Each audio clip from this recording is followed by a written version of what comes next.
Seguimos nosotros ahora adelante desde este Foro Pacientes y vamos a hablar a continuación con Rosa Pérez. La hemos oído todos antes. A mí personalmente me ha gustado mucho esta charla que nos ha dado, pero vamos a conocer algunos detalles más. Rosa, muy buenas tardes, ¿cómo estamos? Muy bien, gracias, buenas tardes.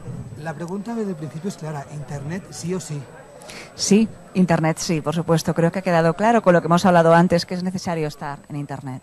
Es necesario estar, pero también hemos dicho, os hemos oído en varias ocasiones, que hay que identificar una web segura, una web donde nuestros datos no vayan a estar volando de un lado a otro y donde de verdad nos vayan a aconsejar bien. Pero ¿cómo encontramos esa web? Sí, es fundamental saber reconocer aquella web de confianza de la que no es de confianza. Para esto sí que es cierto que nos puede ayudar nuestro profesional sanitario, pero también tenemos que ser capaces de conocer estas páginas de salud y con las pequeñas indicaciones que he dado antes, pues podemos conseguirla, ¿no? Saber quiénes son los autores, ver el contenido, incluso los sellos de calidad nos pueden ayudar. ¿Podemos decir entonces que todas estas iniciativas están teniendo un gran impacto sobre la salud? En principio faltan muchos estudios, falta mucha evidencia científica. Estamos empezando a hacer estudios y a investigar sobre el impacto real sobre la salud. Por ahora lo único que tenemos son datos de consumo de estas aplicaciones y de estas páginas. Y son datos muy elevados, por lo que entendemos o inferimos que los datos serán positivos cualitativamente, pero cuantitativamente son muy buenos los resultados. Vamos ahora a aprovechar la redundancia y aprovechar tu nombre.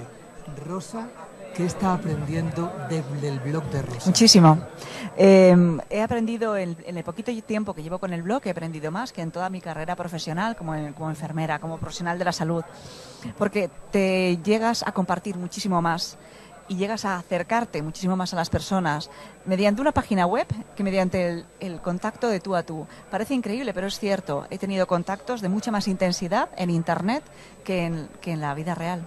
Sigue siendo entonces muchas enfermedades o incluso cualquier enfermedad muy normal puede seguir siendo un tabú y nos da menos vergüenza hacerte una consulta en tu blog que hacerte en la consulta real. Sí, en el caso de las enfermedades raras, de las enfermedades a lo mejor que tienen un estigma social, son útiles las redes sociales por eso, pero también para hablar de la salud.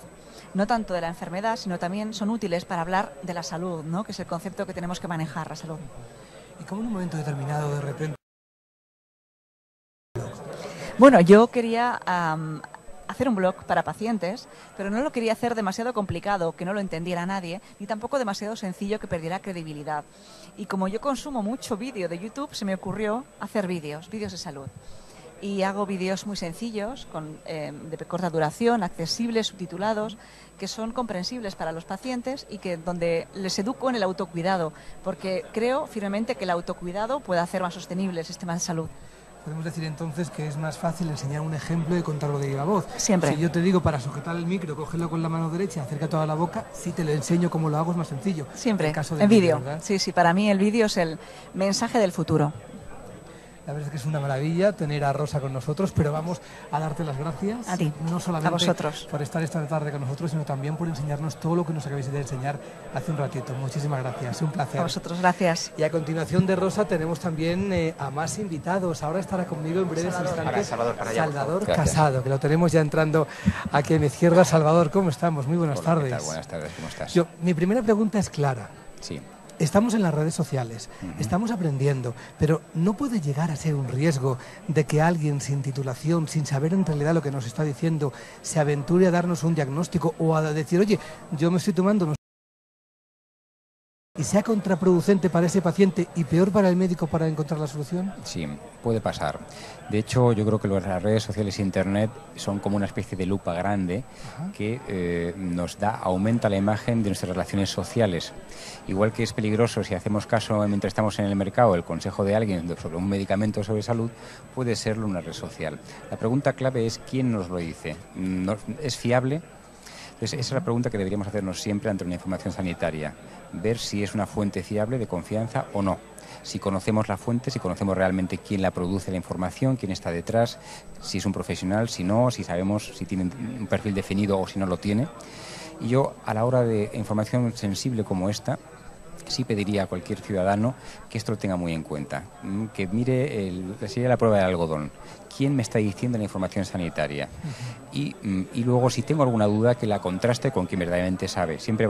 Todos los ciudadanos de este país tienen un médico de familia, una enfermera, tienen sus especialistas, que lo contrasten siempre que haya alguna duda con ellos cuando vayan a consulta, o con personas que conozcan una red de pacientes, que tengan experiencia, pero que sea información contrastada, para que no tengamos resbalones ni errores. Se me ocurre pensar que en muchas ocasiones a lo mejor no es tan importante el que alguien te informe de un fármaco, sino que a lo mejor simplemente te escuchen. Sí. A veces tener un amigo en esa red social también puede ser tan importante como tener un médico. Sin duda. De hecho, yo creo que ahí está la sabiduría de este asunto, ¿no? Es decir, es más prudente que la información del fármaco el especialista o el profesional de medicina de primaria que me lleva, y los demás pacientes, los pares, podrán hacer otra labor distinta, como es esta, como es el acompañamiento, el soporte emocional, el aportar datos fuera del tratamiento estricto, ¿no? Y esa información, además, ese tipo de cuidado es más fácil y está más afinado si lo da un paciente que si lo da un profesional.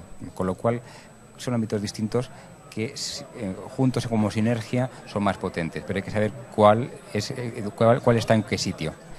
Te pongo un ejemplo. Yo, en mi caso, con mi médico de familia, tiene tantos pacientes al día en la consulta que si la consulta debe durar 2 horas, por ejemplo, él está siempre 4 o 5 para poderle tratar más tiempo, regalar más tiempo a cada paciente.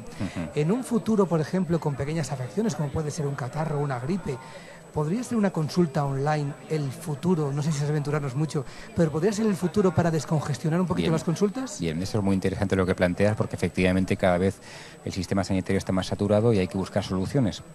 Yo te hablo de presente, lo que hago yo. Yo, cuando tengo que dar un consejo a un paciente, habitualmente lo hago verbalmente. En algunas ocasiones tiro de una hoja, por ejemplo, una dieta, y le digo al paciente: mírese esa patología en este link de internet o en este vídeo. A veces son producidos por mí, les derivo a mi blog Doctor Casado para que lo miren, y el paciente sabe que es de calidad, de seguridad, porque se fían de mí. Otras veces doy información de otros profesionales que yo sé que es de calidad. Entonces, eso creo que cada vez hay que hacerlo más, ampliar la consulta a internet. Lo que no dé tiempo a hablar en consulta, pero el paciente se lo lleva para casa para seguir viendo vídeos o seguir viendo información de calidad que su médico o su enfermera le ha prescrito. Entonces, esto ahorra dinero, porque ahorra tiempo al profesional, y mejora la calidad porque da más información de calidad al paciente. ¿Qué ha aprendido entonces el doctor Casado de la consulta del doctor Casado? Porque si los usuarios aprendemos al entrar en su blog, ¿qué has aprendido tú? Pues muchas cosas, sobre todo lo que uno desconoce y la cantidad de capacidades de comunicación que no usamos bien, ¿no? He aprendido también el reto de tratar de ser excelente, de tratar de hacer pequeñas cosas mejor, de tratar de salir de mi rol, salir de mi consulta, para tratar de favorecer a los pacientes como mejor pueda, produciendo contenidos para ellos, ¿no? Y eso me anima, porque de alguna manera, si no, yo tengo 2.200 pacientes y no todos me leen, pero alguna vez sí me da alguno las gracias, o me dicen: mire, me vino bien esa información, o leí en Twitter. Y eso es una respuesta para mí muy potente. Yo con esto no gano dinero, no está comercializado, es un servicio más que doy como rol de un médico público. Y ahora la pregunta del millón: la consulta, su vida personal, ¿de dónde saca el tiempo para el blog? Bien, sí, efectivamente todo ese tipo de cosas hace falta tiempo. Pero bueno, yo siempre he dedicado una media de 10 horas de estudio a la semana, siempre. Ahora esas 10 horas, parte recibo información, parte la emito, ¿no? Entonces, yo tengo escrito artículos científicos para revisiones, editoriales para revistas científicas. Eso lleva tiempo. Y no lleva mucho más tiempo que... O sea, un blog para pacientes o un blog general puede consumir tiempo, pero escribir un libro o escribir un artículo científico también. Entonces, el tema es cambiar, ¿no? Yo creo que para mí ahora mismo es más importante escribir para pacientes o escribir para público en general que hacer investigación. Cada cual tendrá que ver dentro de su rol sus prioridades y hacerlo. Y lo que tú dices es importante, ¿no? Salvaguardando la vida personal, porque la inversión hay que tenerla clara cuando conectar, pero sobre todo cuando desconectar. Salvador, muchísimas gracias, y sobre todo estaremos en tu blog para que nos cures el catarro desde allí. Venga, gracias. Muchísimas gracias, un placer. Chao. Bueno, pues seguimos adelante. Tenemos a más invitados que van entrando poco a poco. Si no me equivoco, Mar Lázaro. No, soy Celia Martín, entonces tenía aquí, estaba entre uno y otro. Pues Celia, muy buenas tardes. Buenas tardes, encantada de estar aquí. A ti te toca salir al ruedo dentro de un poquito. Sí. Vas a hablar de esa encuesta que se ha realizado, que se ha presentado. Adelántanos un poquito sin desmigajarla demasiado para que luego tenga también su enclave. De acuerdo. Pues es una iniciativa que se desarrolló este verano en las redes sociales, en Facebook concretamente, y que surgió una idea muy espontánea, no sabíamos muy bien, para animar un poco Facebook, para llegar un poco a la gente, y al final pues tuvo una participación de cientos de personas, llegamos a miles de personas, y nos sorprendió a todos cómo la gente se implicó en ella. La verdad es que muchas veces cuando hablamos de salud, de enfermedades, nos vamos siempre, o nuestra cabeza se va siempre a las personas mayores. ¿Podemos enganchar a los jóvenes también en estos temas? Sí, yo creo que en redes sociales la gente mayoritariamente es más joven y cada vez más se va incorporando también gente más mayor, ¿no? que van sumándose un poco al mundo este.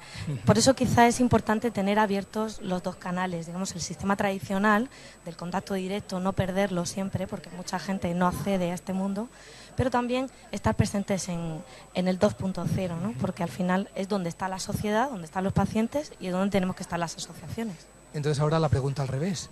¿Podemos enseñar quizás a usar, aunque sea simplemente Internet, a nuestros abuelos y también engancharlos al 2.0? ¿Lo ves interesante? Yo creo que sí, que también esta generación más joven tiene un poco esa labor de enganchar, porque si no, al final se quedan un poco aislados en muchos sentidos, ¿no?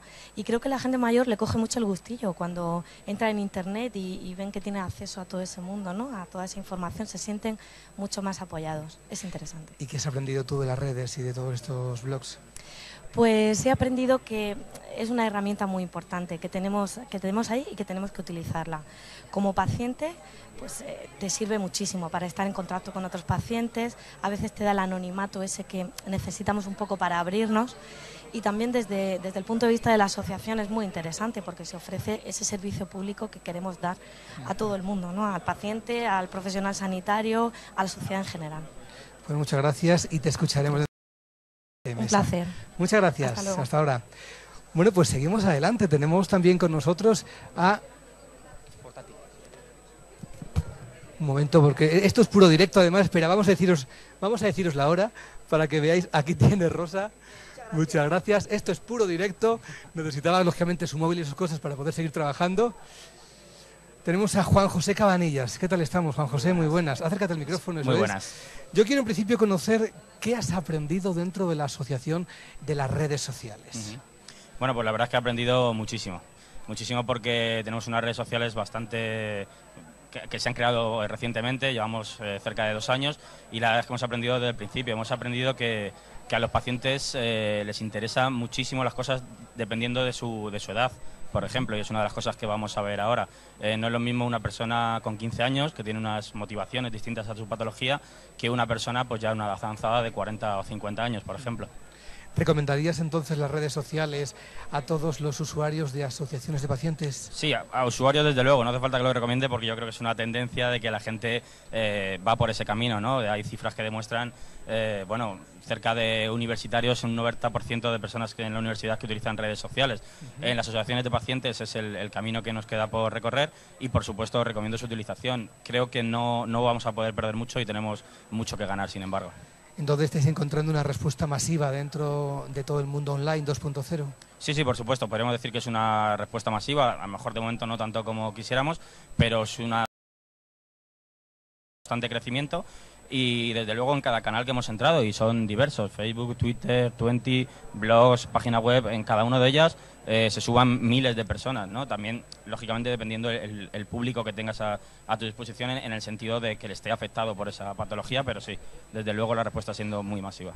Hablábamos antes con el doctor Casado que también puede haber un riesgo de que quizás alguien dé una información errónea, alguien que necesite a lo mejor una enfermedad complicada y por la desesperación escuche algo que no debe. ¿Desde los pacientes también estáis pendientes de esta problemática? Sí, por supuesto. De hecho, en redes sociales nos encontramos cada día con personas que intentan colarnos determinadas medicamentos, determinadas situaciones o ideas que por supuesto pueden denotar intereses ocultos detrás. Entonces lo fundamental, y lo hablábamos antes, lo hablaban los compañeros antes, es establecer un protocolo de actuación, por supuesto que respete reglas básicas desde el respeto hacia el otro, y por supuesto que intente eliminar todo tipo de comentario que sea susceptible de haber una sospecha de algún interés comercial o todo lo contrario, ¿no? Puede ser que critiquen un determinado medicamento porque también esconda, ¿no?, un interés en contra de ese medicamento. Entonces, sí, por supuesto, estamos atentos, lo vigilamos y lo moderamos, que es lo importante.